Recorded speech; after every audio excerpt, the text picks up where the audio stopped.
The possibility of changing consciousness was discovered in the Orient 2,500 years ago at least. Probably it's older than that. But techniques were discovered to quiet the mind, pacify the mind, remove emotional compulsions, and these were organized into the science of yoga.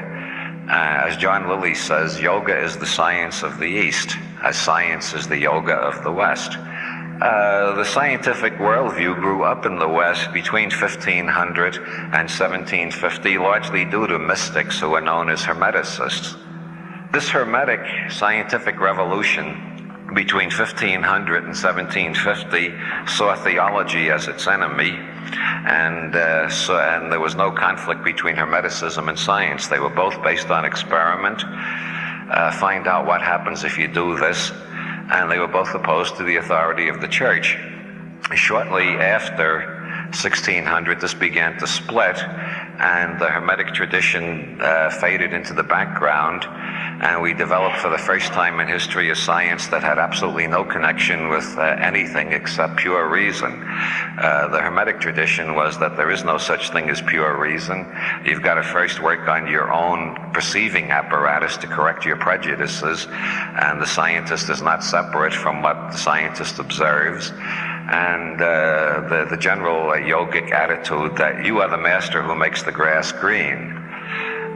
Western science lost that insight, and from Newton onwards, we had the idea that it doesn't matter who you are. If you follow scientific procedure, you'll find the truth. This began to break down after 1900 due to Sigmund Freud, who pointed out that even scientists are human beings and may have neuroses, and that scientific theories may be elaborate rationalizations for neuroses, and the influence of Karl Marx, who pointed out that no matter what you're theorizing about, it's a mirror of your economic status and what your economic goals are. So science began to have data to look at science itself critically. That's how intelligence increases, when intelligence looks at intelligence and criticizes intelligence. And so due to psychoanalysis and anthropology and Marxism and various other shocks, we got to the point where we could look at science and say science is the product of people. People are doing this, and their prejudices are getting into it. And it's not just enough to say, I will be objective. You've got to learn to change yourself from the inside out before you can even begin to approximate toward objectivity. How do you do that? Well, that was a hard one, and it took a while to begin to find answers to that. The big change overcame when Albert Hofmann, after accidentally ingesting LSD, went through a profound experience in 1942, which he did not put into words until 1982. It took him 40 years. Well, he was educated as a classical chemist with a classical scientific background, and assumed that there was such a thing as an objective observer and so on. So it took him 40 years to figure out what LSD meant.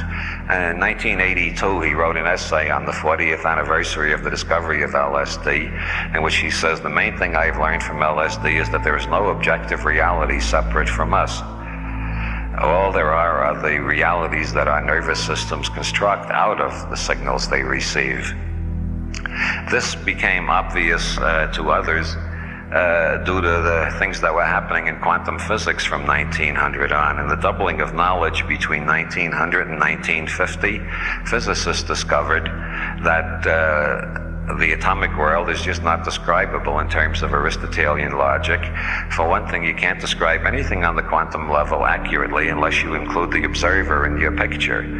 So quantum physics turned out to be saying exactly the same thing that the psychedelic revolution was saying, that there is no objective reality separate from us. All we know is the reality that we are co-creators of, the reality perceived, conceived, created, put together by our nervous systems. At this point, it becomes obvious that intelligence can be raised, consciousness can be altered.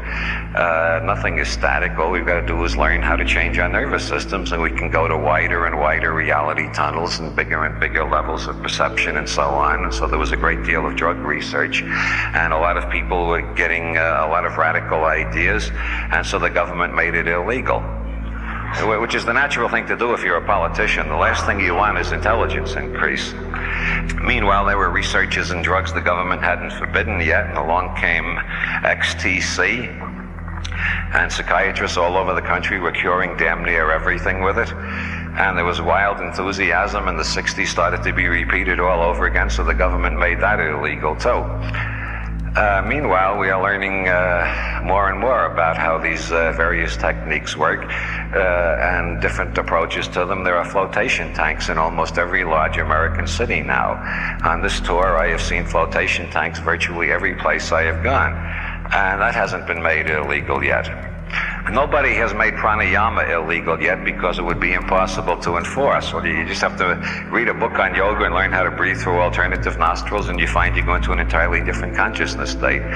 Then you can go back to your ordinary consciousness, think about that state, then go back into that state and think about your ordinary consciousness, and already you're in I squared. You're in intelligence studying intelligence. You're finding out how your nervous system works.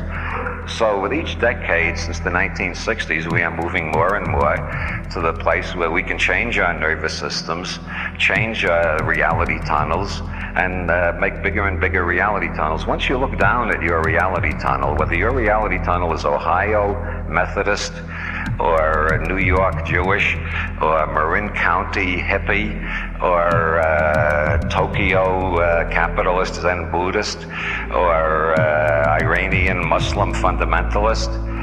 Once you get to the level where you're outside your reality tunnel looking down at it, you can compare reality tunnels, and then you're on a higher level of intelligence already, because you're no longer a conditioned mechanism just following the reality tunnel that was accidentally imprinted or conditioned, and you can start choosing between reality tunnels.